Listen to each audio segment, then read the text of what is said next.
What's up, guys? Welcome back to another episode. And I'm going to start with this one with an apology. And it's because I'm late today, as you know.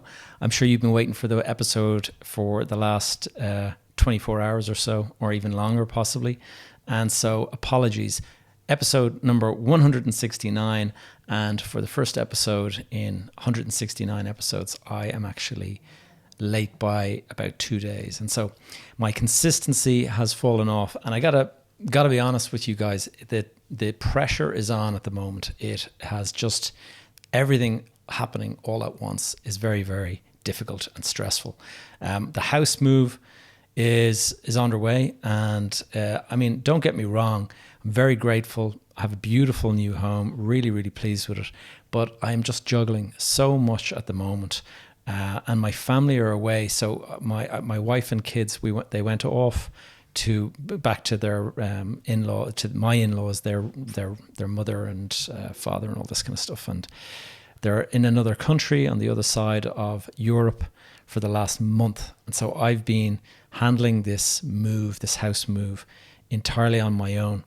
And having said that, I'm so busy with work and with all of that kind of stuff going on all simultaneously that whilst I miss them an awful lot, having been away it's going to be 5 weeks when I see them again. Even though I really miss them, I'm actually too busy to be lonely. I'm so busy at the moment. It's just crazy. So I hope you guys don't mind me being late by a day or two. It's not something that I intend to keep up. I intend to be pretty much on the button, but I'm recording this on Wednesday, and normally I would record these on a Sunday, and so I'm a couple of days late. So guys, apologies. I'll try to make up for it with a good episode, and we shall see. You can tell me whether or not this is a good episode. It is a crazy time at the moment, and I'm actually going to take next week off, and what I'm going to be doing next week is going to be a bit of fun. I'm getting the car ferry over from Dublin to Holyhead. I'm going to drive across the UK to London, going to enjoy a couple of days in London with my family who are flying back and meeting me in London. And we're going to do a bit of a road trip around the UK, seeing the different sites, enjoying London. I lived in London for a year and a bit. What is it now? 10 years ago at this stage. And really loved living in London. And so looking forward to that. On the topic of the UK, by the way, I think I probably mentioned it already, but just to say, I was in Edinburgh just a week ago speaking to the company Edinburgh Construction. And I was there at the invitation of their CEO, Charlie Fitzgibbon. And Charlie's actually an Irish guy and running this company, Edinburgh Construction. And he's a developer. They're doing housing projects and stuff like that. So really a nice shout out to Charlie, really nice guy. And what's interesting, it has opened up other invitations to speaking events and stuff. So it's kind of exciting times. But at the same time, what's funny is here I am, excited at the idea of doing more speaking gigs and things like that. But why do you think I'm under such pressure? It's because I'm always saying yes to these things and always, adding more commitments and responsibilities and all this kind of stuff. It's just, I have to learn to say no at some stage. But right now I'm saying yes to kind of a lot of things. Now, on the topic of what I want to do is very quickly give a quick shout out to our listeners. I was looking at the episode metrics there, and I see that we're actually charting. We're in the podcasting charts in Slovenia. So I don't know, whoever is listening in Slovenia at the moment, thank you. And because you are actually popping up in the charts. Mauritius, I don't know, is there an Irish person living in Mauritius, or is it somebody that is listening in Mauritius, or were you on holiday in Mauritius? But we're charting in Mauritius. We're charting in New Zealand. I imagine that's people traveling or whatever. We're charting in the UAE, so that's probably Dubai, maybe it's Abu Dhabi, whatever. It absolutely blows my mind how this podcast gets out around the world. And so guys, those of you anywhere in the world, whether it's Ireland or the UK or much further afield, thank you so much for listening to the podcast. And that is one of the reasons why I keep putting this podcast out is just because it's got the reach is so far now that I really feel like I'd be letting you down if I didn't show up every week. But really interesting, and this was just a real mind blower as well. Very close to home. I went out for a run the other day, and I ran up to the top of this mountain near to my new home, and it's called Carrick-Galligan, and it's where the lead mines is, and it's a beautiful, beautiful view. If you're following me on Instagram, you will have seen some of the videos and some of the photos I've put out on this. Incredible 360-degree views from the top of this hill, and the hill isn't that high up, but it just has the most incredible views. So I ran up there the other day, and then I was running back down, and there's a route that I take through all these kind of back roads, and they're very narrow, small country lanes, you would call them, with in some places there's grass growing in the middle of the road and stuff. And as I was running down this road, there was a car pulling out of a driveway, and it was a white BMW. And as I was just passing the gate, this person was pulling out. So I kind of ran in front and gave them a quick wave and kept going. And then I could hear the car pulling up alongside me. And I was thinking, uh-oh, am I in trouble here? Did I, annoy this person or something like that? And the window goes down and it's, Gavin! And I'm like, what? So I turn and I look, and I thought, I must know this person. And I'm staring, and I didn't recognize this person at all. I was thinking, do I know you? Do I know you? And he goes, I'm a big listener on your podcast. And we had a good old laugh, and we were chatting for a few moments before he had to go off to work. But Tom, thank you so much. You made my day. And really, it gave me such a buzz being recognized just out on this like sort of narrow road one day. And so I was... It's wild to kind of think that you can be spotted like that and just recognized. So I have been running quite a lot since I moved into this new house, and I really have to say I absolutely love running. It's something that I've done quite a lot of, as you guys probably know. But what really, one of the reasons that I really enjoy running so much is the amount of time it gives me for thinking. And I've been doing these long runs, very sort of quiet runs. They're, on country lanes. There's no cars around, no people around. You see the odd cow and things like that. And I'm getting into really deep thought. And one of the things that popped up in my mind, and it's what I'm going to talk about today, is just how well do you know yourself? How well do you really know yourself? Do you know what motivates you? And I don't mean superficially, you want to make money and you want to do this and you want to, I mean, is there a kind of a really deep-seated core value or core psychological driver that motivates a lot of your behavior? And a lot of the time, I would imagine, because this has only just dawned on me now in my, at 50 years of age, is I was running along and I suddenly realized what motivated me to start this podcast, for example.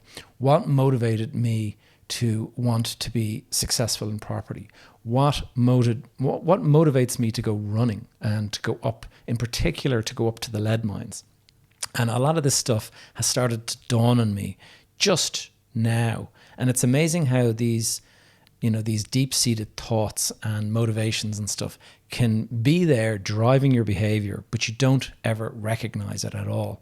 And you don't even realize that this is actually the reason why you're doing something. You might assign some other meaning to it, but it could be that this deep-seated one that's been there your whole life is actually there.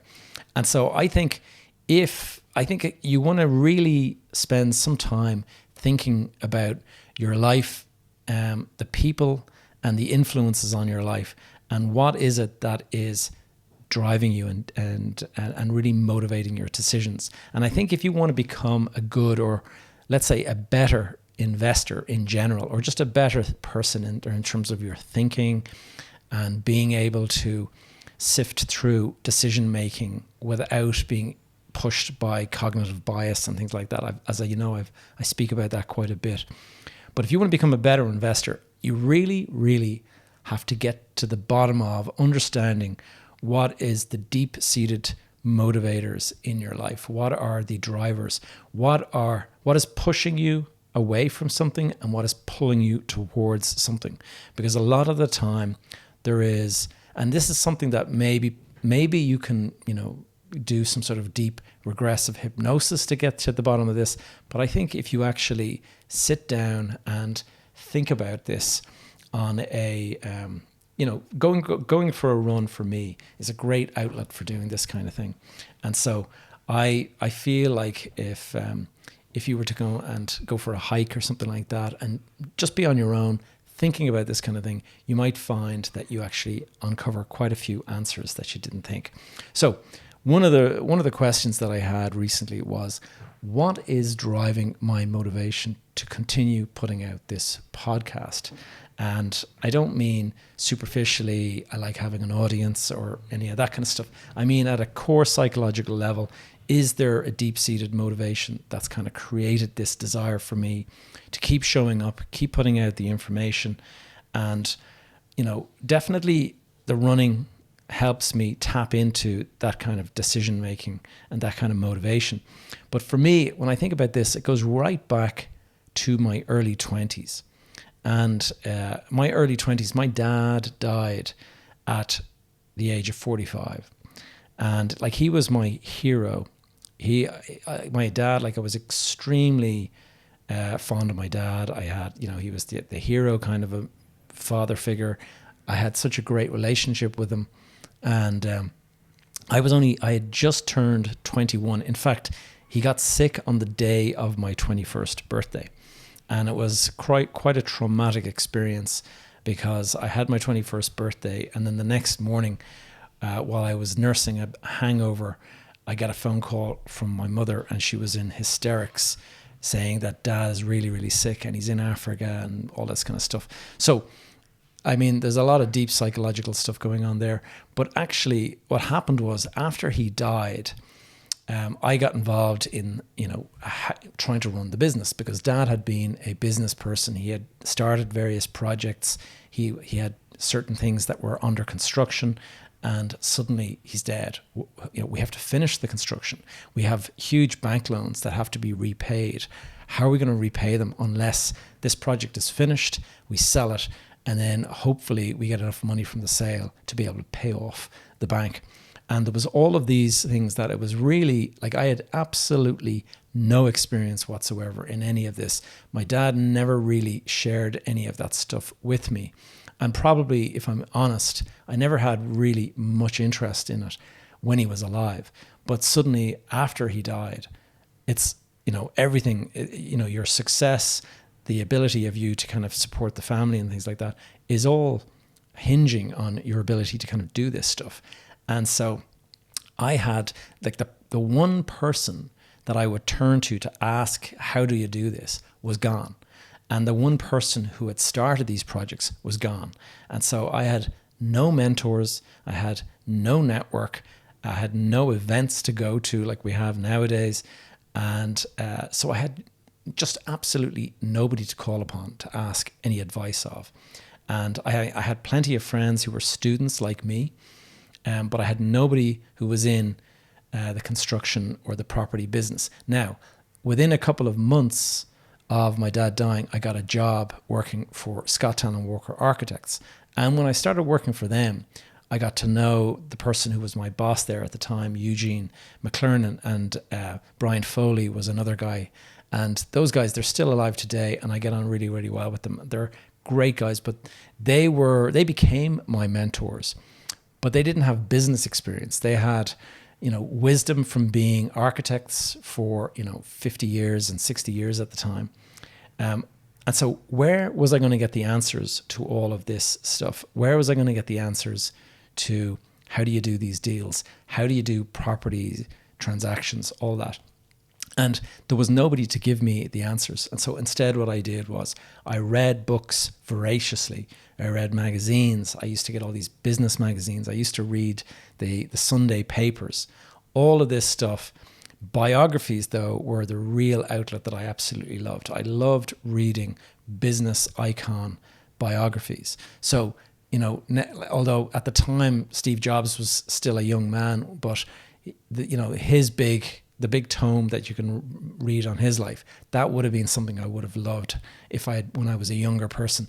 One of the books that I really loved reading, about Howard Hughes, the industrial sort of playboy in America. Very, very interesting guy. The Aviator, the movie The Aviator is based on his life. Also, I enjoyed reading about John D. Rockefeller. There's a book called Titan, and it's a fantastic book. And I remember reading all these books and getting lots of wisdom from these guys. And this was my way of filling in the blanks and understanding, okay, so this is how this is what that kind of a strategy looks like, and this is what you should do in a certain situation. And of course, it wasn't always the correct answer, but I certainly felt like it was pointing me in the right direction.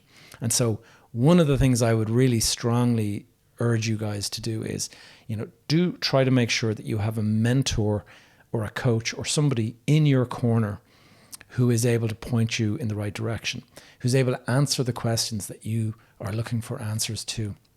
And that person, or it might be that you join a network, and just by going along to these events, you can ask questions of the group and you'll get a variety of answers, and you can kind of pick and choose which one sounds like the best one for you. But being able to ask people, being able to kind of dip into the, we'll say the wisdom of the room is so, so valuable. And one of the things that I'm actually delighted to be able to talk about is the fact that in September, I'm going to be launching a new mastermind. And the mastermind is not going to have an educational aspect to it. It is going to be for those people out there who are more interested in just being part of a network and meeting virtually once a week, being able to kind of talk for an hour or so about, different projects, different questions, a bit of coaching from me, whatever. But there isn't a whole kind of educational program around it. And the idea is just to tap into that network and being able to kind of learn from people that, your peers, people like you, people motivated by similar things to you around property and stuff. And that's going to be starting in September. Now, I am going to be coming out with a new program as well, but I think a lot of people are interested in just the networking side of it. And we also have obviously the meetups and things like that. So if you're interested, stay tuned and I'll be talking about that. But getting back to this whole thing about, the deep-seated motivation, there are two types of motivating drivers. And these are the ones that are, deeply psychological. And one is a push motivation and one is a pull motivation. And they're very different. And, I'm thinking now that one of the drivers behind me creating a podcast and putting out this regular information, I think it was my lack of information or access to information and people back when I was in my 20s.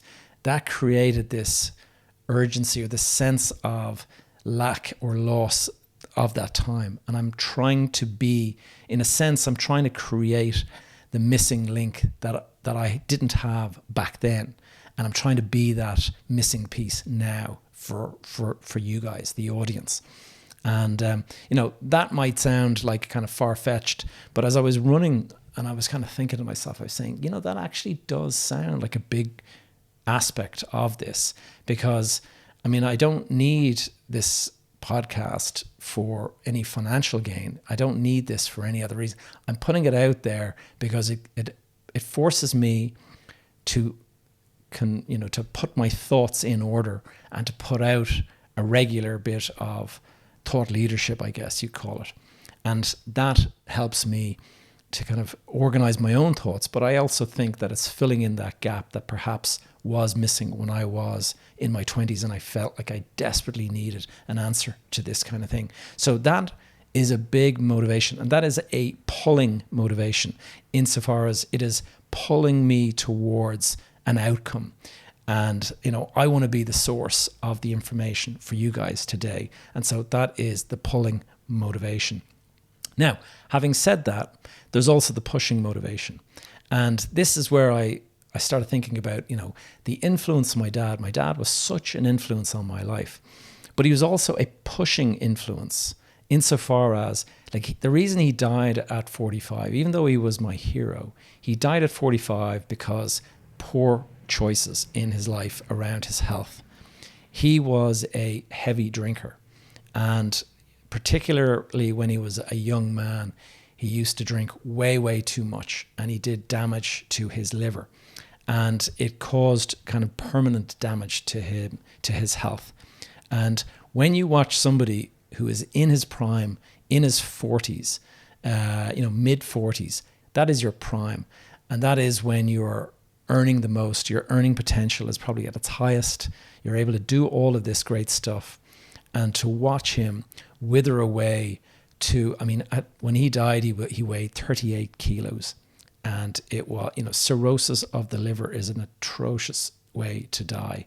And watching my hero die like that, and it took a couple of months. It took from the day of my 21st birthday to the 23rd of November. So that's 3 months.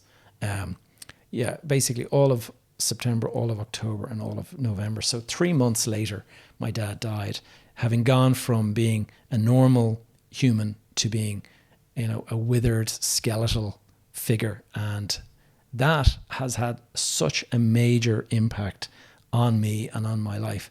And it is a massive pushing motivator for me. It pushes me away from poor choices around my health. And so look at me today, exercising like a madman. I do a lot of running. I watch what I eat. I'm fasting again at the moment.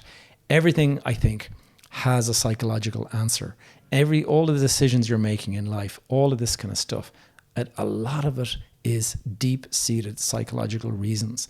And so try to figure out what it is that is driving you, because it's not always obvious.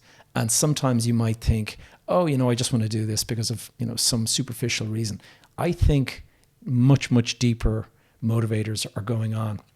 And as a young person, if you're out there thinking about this yourself, I'm sure you are heavily motivated by peer pressure, by your standing amongst your peers, your friends. You want to feel valued by your friends and stuff. And so you will do certain things in order to kind of, I suppose, meet their expectations or to kind of live up to their expectations. But as you get older, I think that becomes less of a driver and you start to default to your original programming. And in that, I think that's what I would call your intrinsic drivers.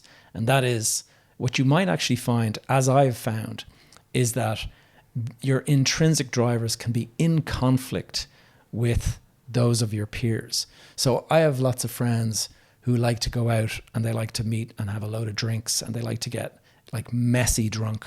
And they have loads of fun doing it. And don't get me wrong, I don't hold anything against them, but I have zero interest in living, in doing that. Why is it? Because I think of the push motivation from seeing my dad die. And I think it's had that kind of impact on just my mindset. And my mindset is much more focused on health than it is on going out and having a good time. Now, that could be completely different to the way you feel, but you have different motivators. And that's what I'm kind of getting at. And so be true to yourself. Try to understand the true motivations and try not to push too hard against the deep-seated ones that I think you will ultimately default back to them. And so there's no point pushing too hard. I've also discovered that both of my grandparents, my grandfathers, my mum's dad and my dad's dad, both massively, massively influential. And I'm only really discovering that now. But they were two very, very different people. My father's dad was a very successful businessman, but he was also quite a heavy drinker, and he died quite young. He died at 62.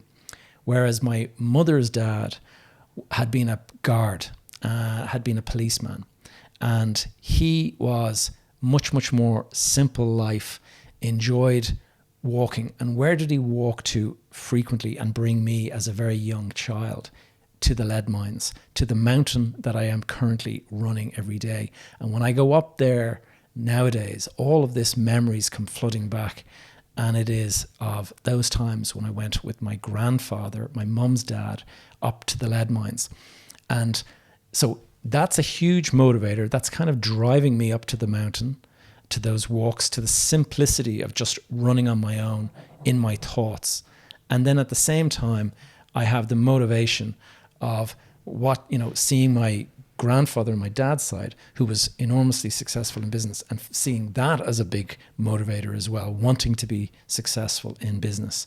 And then you've got the motivations from watching your dad die at a young age. And there's both the pushing and the pulling motivations behind that. So look, guys, this has been a kind of a deep thinking, a deep kind of journey for me. And so I hope you've found this one useful, probably a little bit deeper and off the topic than we normally do, but I hope you found it useful. If you did, please do drop an email or a message on WhatsApp or LinkedIn, I should say, and or Instagram, wherever you follow me on social media. And I look forward to catching up with you next week. I'm going to take a holiday next week. I'll be in the UK, but I'm going to try and put out another one of these episodes so it'll automatically upload on Monday, hopefully, or Tuesday next week. And so, guys, speak to you in the next week or so. Take care.